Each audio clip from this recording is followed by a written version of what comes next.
Welcome back. This Friday, St. Patrick's Day, will have many people sporting their green. But when it comes to eating greens, powders are rising in popularity as more people search for easier ways to optimize their intake of essential vitamins, minerals, and vegetables. But are they really beneficial, and are all powders made equally? Julie is standing by now in today's Ask a Doctor. Hi, Julie.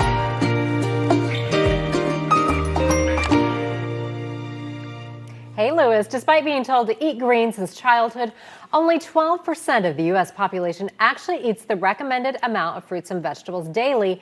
That's according to the CDC. Here now to talk about the green powder trend, Ashlee Wright, a registered dietitian from Orlando Health. Thank you for coming in on spring break and chatting with us about this. And I feel like this is such a hot topic. Every time I open Instagram or TikTok, we have all these celebrities chugging their green powders. And so, first of all, what are green powders?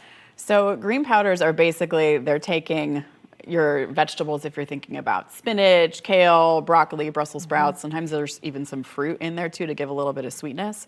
But it's more or less like dehydrated, ground up vegetables that they're making into a concentrated powder.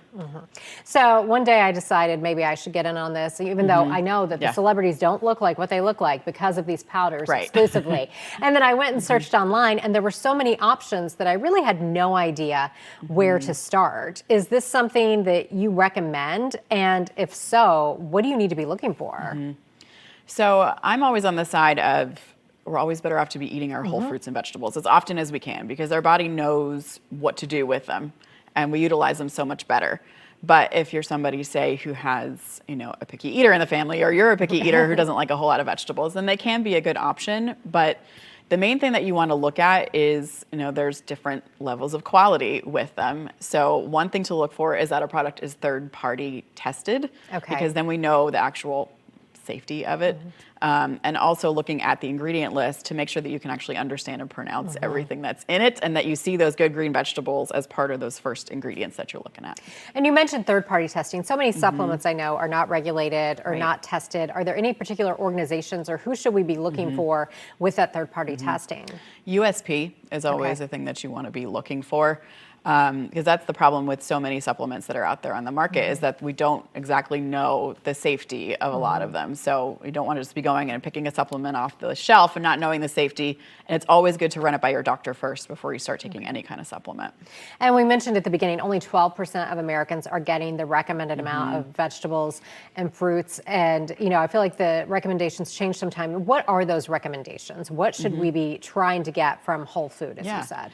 Yeah, ideally we want to be aiming for 5 servings a day, and that's a combination of both fruits and vegetables. So thinking of a serving, an easy way to think about it is about a half a cup of cooked vegetables or a cup of raw vegetables, or the same for the fruit. It could be a cup of raw fruit or a cup of or half a cup of canned fruit, like the little fruit cups that you would get. So any of that could equal a serving. I assume all fruits and vegetables are not created equally. How should we prioritize that? When you're thinking about your fruits and vegetables, you want to be thinking really about getting the rainbow, so really getting a variety. So getting your dark green leafy vegetables, purple, orange, getting as much of a variety of those colors as you possibly can. And also thinking about, there's certain ones like berries or melon that have a little more water content to them that you get a little bigger quantity of. So that's always something everybody wants, right? And I know that there are pills as well. So not just the powders that you drink, and some of those I hear don't taste so great. So there are pills. What is the difference, or is one better than the other? The powder is probably going to be the better way to go. For a lot of the pills, they'll use more fillers and chemicals and something like that. So, but they're not all created equal with the powders either. So we don't always know what we're getting. Yeah, so it definitely seems like there are times that it can be challenging to pick the correct option for you. Right, exactly. And so what would you say to parents who are trying to get their kids on board with the Eat the Rainbow, and it doesn't always go so well, kids sometimes prefer chicken nuggets, dinosaur nuggets and French fries compared to, some roasted Brussels sprouts. What advice do you have for parents in this regard? Well, being a mom of 2 myself, I understand it completely. And I think that, honestly, give yourself some grace and be patient is the most important thing. But you can find things like, I get chicken nuggets that have some hidden vegetables in there. There's some things that you can do to try to add it in there, or even making a smoothie and putting spinach in it. So that way you can put the fruit, but you're not getting that strong spinach Right. flavor. It might not be the most appealing color in the world, but at least you're getting that little extra boost of nutrition in there. So just keep reintroducing, and having patience is the most important thing. Yes. And so the takeaway for the greens is what would you say? The takeaway would be to try to get it as much as possible from your whole fruits and vegetables. Not to say that you can't incorporate the green powders, but just think of it as something that you could use maybe even on the go, or if you don't have a lot of veggies on hand, it can be a backup. Perfect. Well, thank you so much for coming in to chat with us You're today. welcome. Thanks for having me. All right, Lewis, we'll send it back to you. Okay, Julie, thank you.